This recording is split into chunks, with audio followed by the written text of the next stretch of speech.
Hi, everyone. It is so great to see all of you. So my name is Dan Mistak. It has been the pleasure of my life to be able to live among you for 4 years until I moved back to Ohio to be closer to family. And also, of course, like so many people struggling with just what housing means on the islands, in particular for people who are doing work in the community. But I'm grateful to still be home with you, at least in the heart, to be able to talk about the kind of work that I'm doing on a national level and still here in Hawaii, and kind of give you all a look inside of my very dim crystal ball to see some of the major changes that I think are going to be coming through the health system that is really going to affect the way that justice-involved people operate. So I'm going to just give away all of the main points today, so that at the quiz at the end, you will just be able to fill in the blanks and not and get full credit for today. The four main points I want you to be able to walk away from. One is that HCCC holds many people with unmet health needs. Those will be both behavioral health, substance abuse, but also physical health needs. And that is where people end up, often people who have not really actually had contact with the justice system with the health systems on the outside. But these are the types of things that we don't know, which goes into the second point, which data on health needs are hard to find. In particular, in Hawaii, it can be a challenge to be able to collect the data needed to really understand what's going on inside of the justice system. And because of that, we're often redoubling efforts and kind of tossing money out the window, and at the same time, not really meeting our goals as a health system or also as a justice system. And part of the reason for that is the third point, that people leaving incarceration face some major challenges with just connecting with both insurance, a MedQuest managed care organization who is managing the needs of people involved with the justice system, but very happy that Michelle is here and doing a great job of trying to make that connection a little bit easier, but also just connecting with providers. Making sure that people have actually have access to the right level of care that they need, in particular if they have substance use needs, but that can be a real challenge, particularly because of some major structural issues.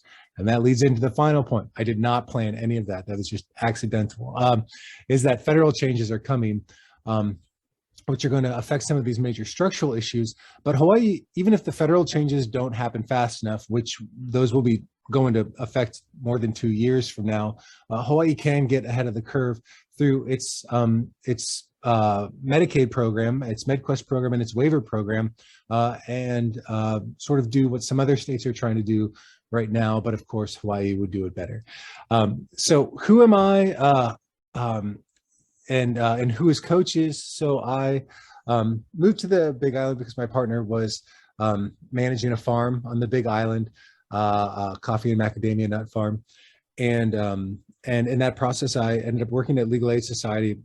Was honestly the best job and favorite job that I've ever had, but was asked to come back to Coaches, which was the nonprofit that I was working at before I went to Legal Aid Society. And of course, as I said, in the midst of things like coffee rust and coffee beetle borer, it became harder and harder for the owner of the farm to want to maintain the farm and of course put it on the market. And although I'd saved for a down payment, it was not with the COVID inflation factor put in place.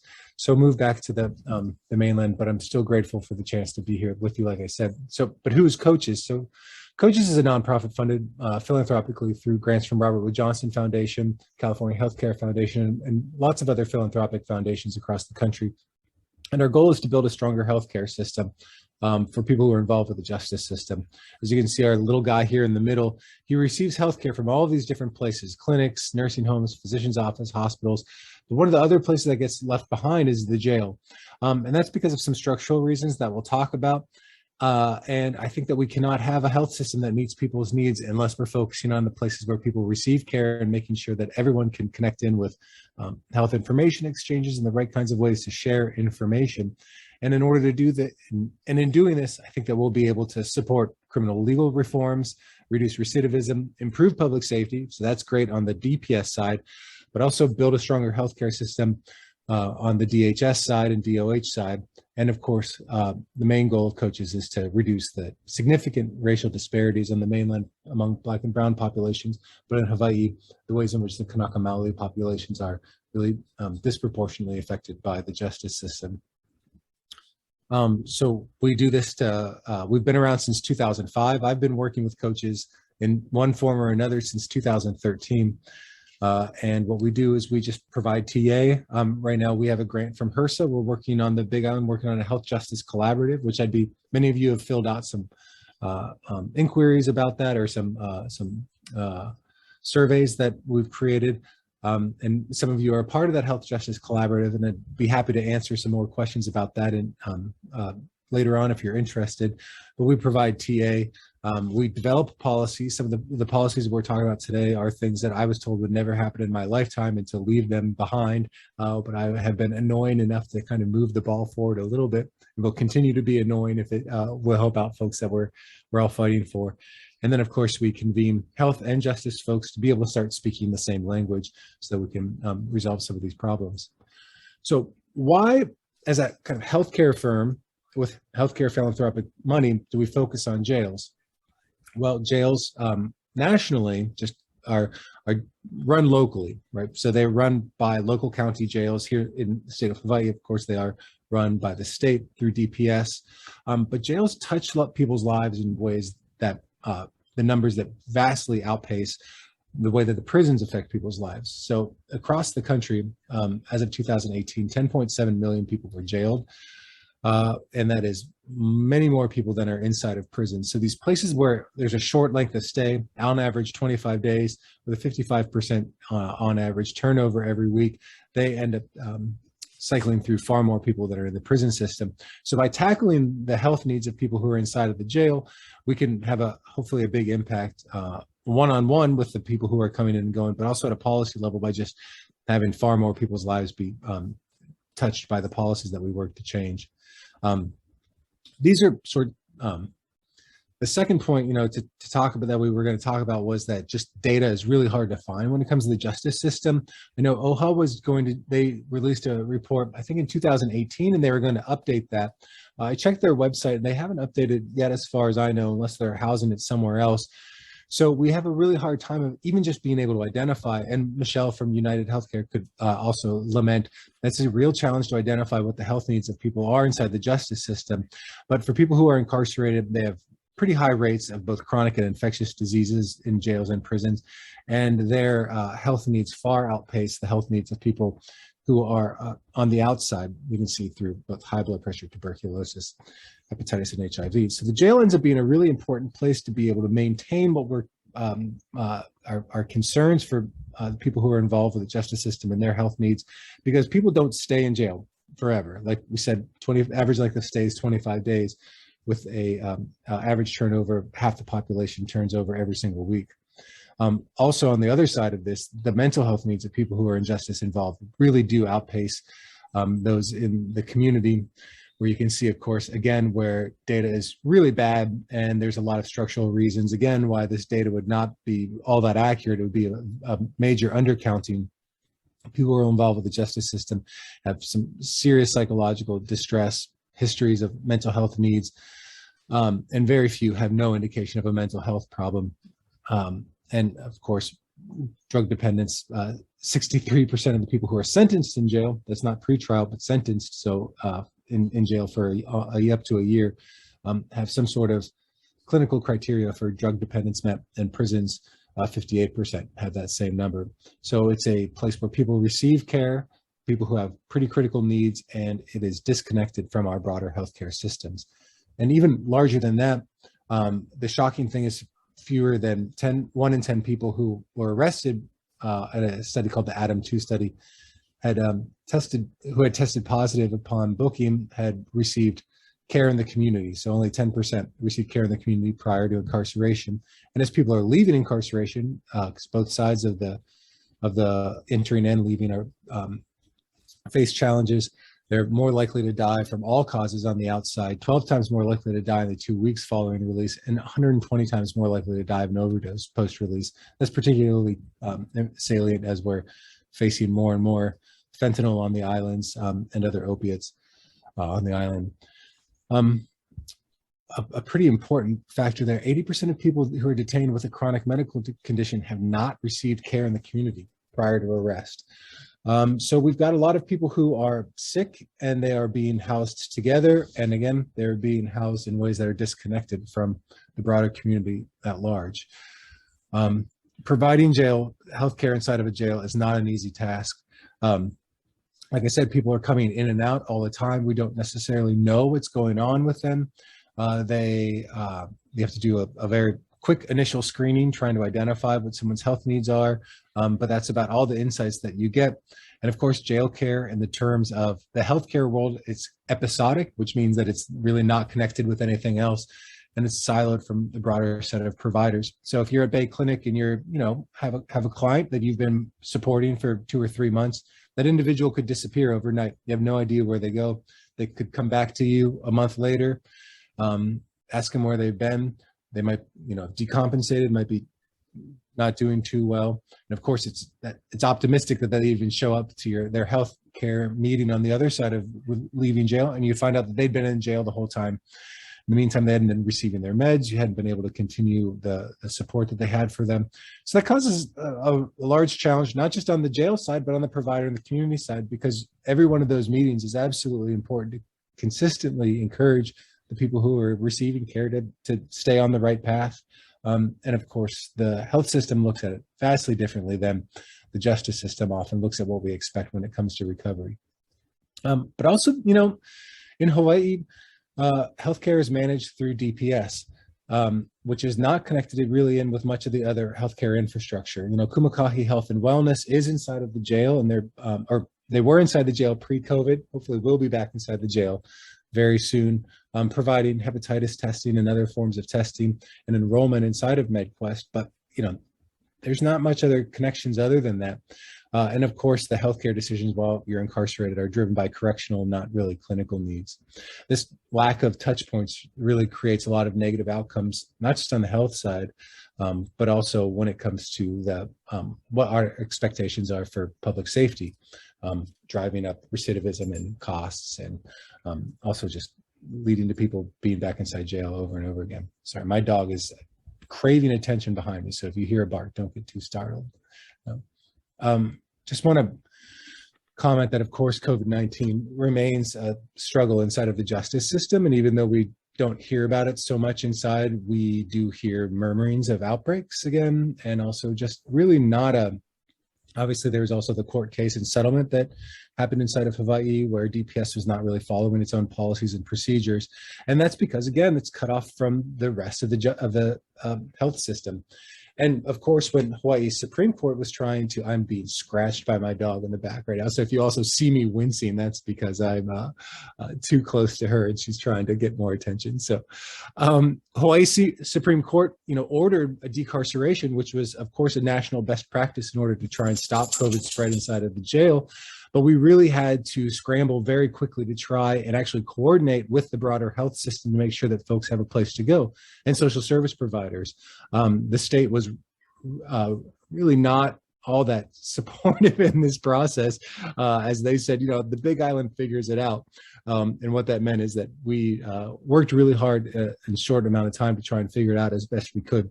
But it would be great if we could build a health system that actually makes sure that as folks are leaving, we can know what happens and really rely on that later. So a few more minutes, and I just want to cover why are all of these structural issues here? What's going on? And the reason is because of something called the inmate exclusion policy. So before Obamacare was passed and Hawaii expanded its Medicaid program, basically 90% of people who were involved with the justice system just didn't have access to Medicaid. So if you were poor, you just didn't have access to MedQuest. Sorry. But of course, since 2014, folks involved with the justice system are able to be enrolled in MedQuest, and they're also able to have their needs met there. And so really what we've got to focus on is how do we kind of overcome some of these structural barriers that are causing us to not really create a continuous set of coverage for people who are involved with the justice system. And the reason why we can't do that yet is because of the inmate exclusion. So the inmate exclusion was a part of, and I'm sorry, I'm just like blasting through all of this, but I'm always available for anyone if they have questions on the other side. But the inmate exclusion was a part of the Social Security Act since 1965. And what it meant was that if you were a Medicaid eligible and you were incarcerated, you could not receive services, no matter what, unless it was 24-hour inpatient hospitalization. So what that means is, of course, we have a jail system that is set apart from the broader health system. And if you are receiving care in the community and then taken into the jail, you not only can't receive care from the broader health system, you also are kicked off your insurance that's been supporting you on the outside, which means you have to re-enroll. And enrollment is a long process. I mean, we try and shorten as much as possible, but plan selection is different from just enrollment. And then, of course, getting that pharmacy benefit turned on in time for you to fill your prescription and not decompensate is a ever-present challenge. So Medicaid is just going to vastly change the way the justice system operates. If we could get Medicaid behind the walls of the jail, then we'll be able to actually establish systems that allow for Medicaid to be the payer on both sides. It'll change who the providers can be inside the jail. It'll bring in a Medicaid standard of care, which is pretty different from the constitutional standard that exists right now. And we'll have accreditation expectations, oversight, transparency. And it's going to, for all of the legislators out there or anyone who's really interested in the money side of things, it's going to really change the way that this is paid for, because of course Medicaid is paid for with 90% federal dollars, 10% state dollars, and of course right now we're paying for healthcare inside of the jail 100% through state dollars. So that would be a vast change. So there's a lot of movement right now in order to do things around the Medicaid and exclusion because of the opioid crisis, because of COVID, and just because this is just a policy area that no one had thought about for a while. And we have bipartisan support for something called the Medicaid Reentry Act, which you've heard me rant about quite a few times here. And what that does is it allows for Medicaid funding for services 30 days before release from jail. And if you remember, average length of stay inside of a jail is 25 days. So that means that most people are going to maintain their Medicaid eligibility while they're in a jail the entire time. And then, of course, if you're in a prison and someone's coming back from SWARO, then, while they're in the reentry facility, they could have access to MedQuest at that time and really begin the process of connecting in with providers and make sure that you aren't losing access, or that you're gaining access to care managers and your pharmacy benefits long before you leave, and you can really be stabilized in those programs. This was introduced by Representatives Tonko and Turner, so it's bipartisan in the House. That stuff happens, and it happens around criminal justice, which is amazing. And Senators Baldwin and Braun also brought it in on the Senate. And Senator Schatz has also been a really great supporter of this bill as well, in similar language. This has been passed inside of the HEROES Act, the American Recovery Plan, and Build Back Better. But of course, there's always these little hitches every single time. And the biggest hitch right now is a particular senator from West Virginia who is in support of this legislation. We've just got to make sure it gets inside of a final package. Once it is finally passed, and I've been told that this is going to pass, it'll take 2 years. So I'm really glad that we're having this conversation now so that we can start planning ahead, because like I said, this is a pretty big shift in the way business is normally done. And I'm excited to be able to be a part of preparing for that and thinking about that, because we're already basically doing that. Apologies. We're already basically doing that right now. But while we're waiting for this, I just want to make sure that there is, that you also are aware that every state creates its own Medicaid waiver program. And many states have submitted waivers to get rid of parts or all of the inmate exclusion policy. And those waivers will be approved. Right now, we're waiting for the guidance from CMS to come out. So it should probably be signed within the month. And then waivers inside California and Massachusetts and a few other states we could see passed. So I think that this is a great time. What would this actually allow to happen if we created one of these 1115 waivers in Hawaii? We could have MedQuest supported inReach. We could have better data on health needs, including claims data. We could have better data upon admission, because we would be able to have people inside of the justice system be able to find out what is been going on in the community. It would also improve care inside of the facilities, of course, because we would have MedQuest providers, save money to the state, and save money to the broader healthcare system, because right now, the way it is, one of the most critical care facilities we have is disconnected from the broader healthcare system, which I think would really embody the spirit of and reality of what aloha means, which is something that we need to extend to our justice-involved brothers and sisters who are incarcerated. So that's that. That was like, sorry to make you drink out of that fire hose, but happy to hear more about what your thoughts are on that, and to think together about what this could all mean. Thank you so much, Dan. I'll take a couple of questions if anybody has any.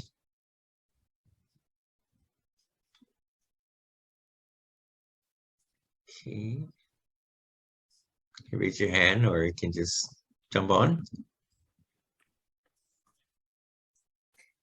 Hey, Dan, do you know, this is Kat, do you know where our senators stand on this? And yeah, so they have not co-sponsored. So, it's kind of politically fraught to figure out co-sponsors. It would be great, I'm not allowed to tell anybody to write to any of their elected leaders. So, everyone can do as they will. But, this is something that Senator Schatz has supported similar language, but he hasn't signed on to this specific piece of legislation. wow, it would be awesome if everybody just wrote to them today. That would, and all of a sudden they started getting a lot of pushback from Hawaii saying, please co-sponsor. These are our family and friends. Yeah. And So, not, thank you. of course, and not just at the federal level. 1115 waivers are really powerful ways to transform the healthcare delivery system. And I know it's really, really wonky, but that's also a place where you all have a lot of power to be able to talk about it, and to be to ask the state to really participate, to plan ahead for this future. Which, by the way, I mean, the future that I'm describing here is a vastly different future than kind of what we're planning for inside of the jail creation side of things, of the new OCCC. I mean, I would encourage legislators. Proposed OCCC, right. It would make a lot more sense to start thinking about the future where Medicaid could be a payer inside of this facility, and really start building things around that, which is, again, very different than the way that they're thinking about it right now, because of course Medicaid hasn't even entered into the minds of a lot of the planners yet. So would we push Department of Health? DHS is in charge of MedQuest. Oh, okay. Mm-hmm. So Judy Moore Patterson, yeah. Okay, we've got our charge. Not for me, not for me. No, Yeah. not you, but as a citizen, That's right. I'm saying democracy demands participation. Any other questions? Okay. Hi, Dan. This is Wendy Akal. Hi. So thank you for sharing. And I just wanted to say, I was incarcerated at the women's facility. And while we were there, we had the mental health women segregated from the other women, right? So they would be in a dorm called OB, which was Olamana B dorm. So if you come in with mental health issues, you're segregated from the rest of the women. You're like shunned. So when we went to Kentucky, it was different, right? Everybody was mixed in with each other. So it then became a part of the women inmates to help the other women with mental health issues, because they didn't have that extra support. They didn't know what to do. Some of them only wanted to be friends with other people, but it became an issue when they would just go and get their medication and go back to the dorm. Sometimes they would sit on the table and sing songs, but nobody was there to help them get to the next level. They don't know when their sentence was going to end. They didn't know how much time they were doing. They didn't know when the help was going to get there. And I mean, I watched it for years. You know, I did a lot of time there, and I like the fact that there's help on its way, because if nobody says anything, it's just going to continue to go through the same system for years and years and years. These women come in, they have mental health issues, they've been abused, they've been molested. I mean, it's endless on the conditions of why they're in there. I'm also a recovering meth addict. So I know that meth affects a lot of people in different ways. You know, what it did for me, it doesn't do for other women. Some people try it one time, they lose their mind, but also, you know, to have a good rehabilitation system set up for women who are going in for mental health issues because of meth addiction or opiate or fentanyl. You know, it's kind of different when you're going in for mental health issues because of addiction and going in because of other, you know, hereditary or, you know, so just being aware of all these different issues of why mental health is affecting these individuals is a great start. That's what I'm just trying to, you know, say to get out there, but it's awesome that it's being looked at in different ways to help these women. And a lot of times they come in, you know, detoxing. Right. So that's another place And it's where not we a have medic- to set. Yeah, even at HCCC, people come in, they detox, they're irritable, they want to fight. I mean, it's just, you have to be segregated in different places in order to find out what's really going on with them before we can put them in the right places. Right. Thank you, Wendy. If you want to have continued conversation with Dan, you can contact him after. I have one more question that I see from Alice. Hi, thank you. I'm excited, like hearing good things, you know, that's going to take place. And I just want to kind of reiterate what Wendy said on the male side. You know, I know that when a person first is incarcerated, they're, even for the males, they're in a vulnerable population, and they're not going to come out and say that they have mental health issues. So it's important that the screening process consists of screening for mental health, because it's a big issue. And also, even if they're screened for mental health and they're placed on medication, they need to have some kind of therapy in place, because some people are put on medication and put in a cell in isolation for 23 hours a day with no therapy, and it can cause more harm than good, you know. Absolutely. Right. Yeah, what you're describing is that division between sort of the way a clinical professional would do something and the detox included. I mean, there's medical detox, and then there's just the way we do it inside of corrections, because these two agencies never talk to each other. And what's going to happen is that communication is going to change that. And there's a lot of different ways other places are doing it, you know, connecting in with the health information exchange, so you know what's happening when people are coming into the jail. And it's, you know, there's ways places are trying to tackle this, and I'd love and would be happy to support any of you who are trying to push forward some of the changes that I think would make a huge difference. Thank you so much, Dan. I really appreciate all of that you do. It's exciting that we can look forward, hopefully, to the Medicaid Reentry Act and all of the things that's going to come with it. And of course, preparing for it also.